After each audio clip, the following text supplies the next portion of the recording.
Di sebuah kota kecil di Sulawesi, ada sebuah rumah makan besar yang selalu ramai dikunjungin orang. Namanya Azam Goreng. Rumah makan itu dikenal karena ayam gorengnya yang gurih, berbeda dari tempat lain.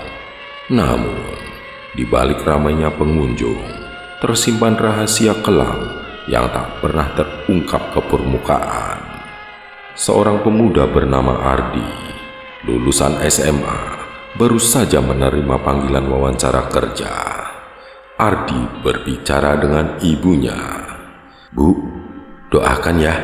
Katanya kerja di Azam Goreng, gajinya lumayan, bisa bantu kebutuhan rumah juga." Ibu tersenyum. "Hati-hati nak, jangan gampang percaya. Cari rezeki yang halal dan berkah." Ardi datang ke rumah makan itu. Di sana, puluhan pelamar sudah menunggu. Pemilik rumah makan tersenyum aneh. "Kalian pingin kerja? Syaratnya mudah. Bukan ijazah, bukan pengalaman. Cukup satu hal." Ardi bingung. "Satu hal? Maksudnya apa, Pak?" "Hanya menyetorkan air mani kalian." Semua pelamar terdiam. Ada yang kaget, ada yang malah tertawa kecil tidak percaya. Ardi terkejut, ingin menolak. Namun, seorang temannya Raka yang lebih dulu kerja di sana menghampirinya. "Ar, jangan mikir aneh-aneh.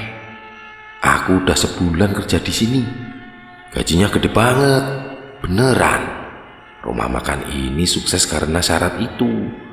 Gak ada ruginya buat kita. Lagian siapa juga yang tahu. Tapi Rak, itu menjijikan. Masa iya kayak gitu? Kalau nggak percaya terserah. Tapi kalau kamu nolak, kamu bakal nyesel seumur hidup." Dengan hati berdebar, Ardi akhirnya menyerahkan syarat itu. Malam itu, di sebuah ruangan gelap, para pelamar diminta mengisi sebuah botol kecil. Botol itu lalu dikumpulkan dalam nampan besar. Ardi merasa perutnya mual. Ada bisikan di telinganya. Entah dari mana, bisikan yang terdengar seperti desisan.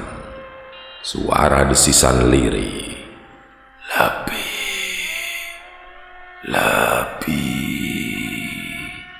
berikan lebih banyak." Ardi diterima kerja. Hari-hari pertamanya terasa normal. Ia bekerja di dapur, menggoreng ayam, melayani pembeli. Tapi, ia memperhatikan satu hal. Setiap malam Jumat Kliwon, semua karyawan dipanggil ke ruangan belakang. Ardi melihat, karyawan termasuk Raka masuk ke ruangan gelap. Ada meja panjang dengan lilin hitam yang menyala. Di sana, mereka menyerahkan botol berisi sperma. Ardi berbisik kepada Raka. "Rak, ini apa sih? Masa setiap malam Jumat harus begini?" Raka serius. "Udahlah Ar, jangan banyak tanya. Ini bagian dari kerja kita. Kalau nolak bisa berapi." Setelah berjalan sebulan, Ardi merasa tidak tahan. "Rak, aku gak mau lagi ah. Ini gila, aku berhenti aja." Raka menatap tajam. "Kalau kamu keluar, kamu bisa kena masalah. Hati-hati Ar." Ardi tetap milih berhenti. Malam itu, ia kabur dari rumah makan. Saat melewati jalan belakang rumah makan, Ardi mendengar suara aneh, erangan panjang, seperti seseorang sedang menikmati sesuatu.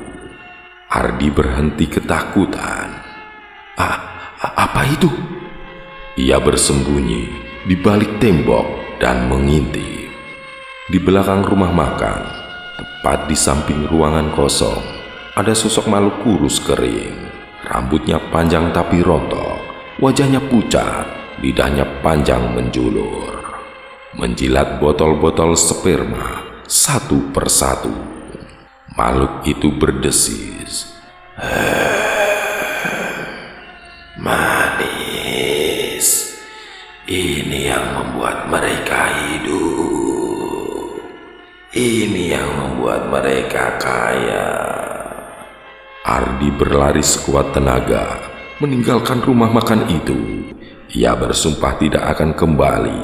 Namun, bayangan makhluk itu terus menghantui pikirannya. Beberapa hari kemudian, Ardi mendengar kabar dari warga. "Kau dengar? Ada karyawan ayam goreng ditemukan mati di sumur belakang rumah makan itu." "Iya, katanya tenggelam. Badannya kaku, matanya melotot.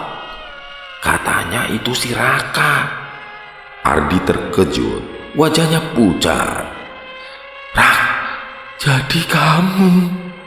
Sumur itu berada persis di samping ruangan kosong, tempat makhluk menyeramkan itu tinggal.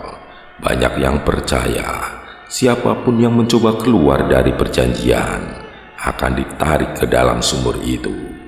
Ardi kembali ke rumah, mencoba menjalani hidup normal, tapi setiap malam Jumat Kliwon, ia terbangun oleh mimpi buruk. Dalam mimpinya, Raka muncul dengan tubuh basah kuyup menatapnya.